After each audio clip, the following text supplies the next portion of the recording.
4, 3, 2, 1. Hey everybody, it's Bruce here with Driving with Bruce. How you doing today?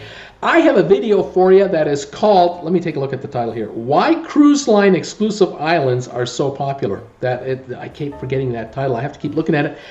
I'll tell you right now, this is an area of the cruise business that is going to dominate the cruise business, especially for Caribbean cruises, but eventually this is going to become a dominant theme around the world. Cruise lines are getting smarter and smarter. They figured out what it is you want on a holiday. And back in the 80s, our parents went on a trip on a cruise ship. It was just getting on the ship was the whole deal. Just to get on it and to be on it for a week and be spoiled rotten, that was good enough. The food, the entertainment, the smoking in the lounge all night long, they loved it. Well, today things have changed. The ship is exotic and nice, but we want more, and the cruise lines know it, but they also know what we don't want, and what we don't want is to be hassled at ports of call when we are getting off the ship for a visit. What we want is everything. We want to be spoiled rotten on board the ship and when we get off the ship, and these exclusive private islands are the answer. This is the answer the cruise lines have come up with to absolutely spoil us rotten, and it's working, and it's working well. Again, thank you for joining me today on my channel. Thanks to those of you who are supporting this channel by acquiring TWB merchandise on my RedBubble store. Thank you for that. I really appreciate it. Thanks to those of you who are shopping on Amazon using my affiliate link, the address of which is just down below. And thanks to you out there who make donations to my channel. I do appreciate it very much. This full-time YouTuber loves you guys. I love you guys. Thank you very much for all your support. All right, let's get into it. Let's talk about exclusive private islands and why they're working. All right, here we go. Okay, let's take a look at these photos right here. Do you remember these kinds of ships? You remember the Love Boat? These are the kinds of vessels that my parents would have taken when they immigrated into Canada back in the 50s. And these ships were used right up until the 80s or so as basically cruise liners. And I'll tell you, my parents, they loved getting on these ships in the 80s rather than the 50s, because when they were on these ships in the 80s, they were treated like royalty, and they could afford to enjoy all the amenities. Today, we have this kind of scenario. We have cruise ports like Miami here, and we also have Fort Lauderdale right here, where 6, 7, 8 ships a day will come out of port with 3,000, 4,000, 5,000 passengers each, and off they go to wherever they're headed to. Of course, here's the issue we hate to have to deal with, the lineups. The cruise lines know this. They know we don't like lineups, but unfortunately sometimes this is what happens at the ports of call. But more often, this is what happens when we get to different stops along these cruises we go on, especially in the Caribbean. We hate going through stuff like this. Unless you're a shopaholic, you really don't like it. If you're just trying to get through here to get to a bus, get a cab, or get somewhere, you don't want to get walking through a place like this, because you're just not sure where you are and what the neighborhood is like. It's getting kind of crazy.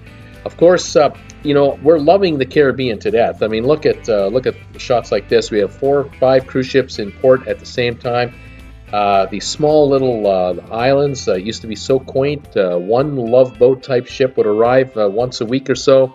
Now 3, 4, 5 ships a day coming in. What's the answer? Here's the answer. The cruise lines are building private islands, and you can see here the Ocean Key from MSC, Coco Key from Royal Caribbean, Private Beach from Carnival there, Castaway Key, Great Stirrup Key from Norwegian, Princess Key from Princess, Half Moon Key, Holland America, and more, many more. This is the answer the cruise lines have come up with. They are taking land like this. This used to be an industrial sand area that the Bahamas had. It's now being completely transformed by MSC into a reserve, a marine reserve. It's being completely saved. Nice little move there.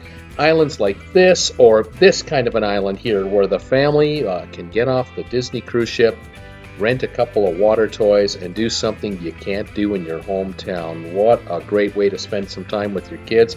How about riding a horse with your children? Maybe you have teenagers, or just you and your wife getting on a couple of horses and doing some riding like that. I mean, this is what it's all about. What you'll notice here, no beggars, no drug dealers, no panhandlers, no garbage, The bathrooms are world class. The service is exactly the same as you get on the ship because the employees at these private resorts are cruise line employees. The internet works. You'll get these islands are quickly being adapted and outfitted with wireless Wi-Fi, so you can take your tablet or your phone or whatever onto the beach and connect back home if you want to, or do some business while you're lounging around. The kids can play here in the kids area. They're going to have a great time. You are going to be here on a lounger.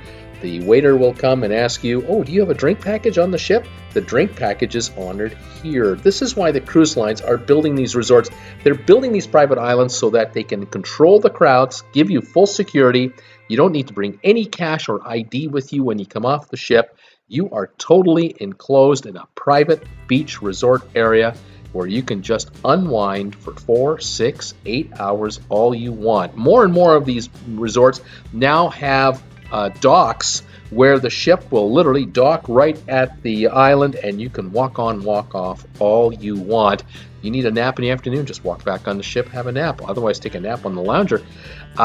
There are, of course, islands like the Perfect Day at Coco Cay here for Royal Caribbean, where they have the water park feature. It's just got everything. Now, Fort Lauderdale, Miami, your one-day sail, not even that, away from these islands, and it's perfect.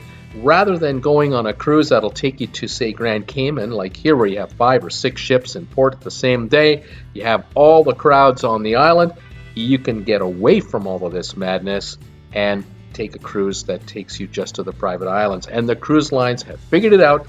They're exploiting this area. They're going for it.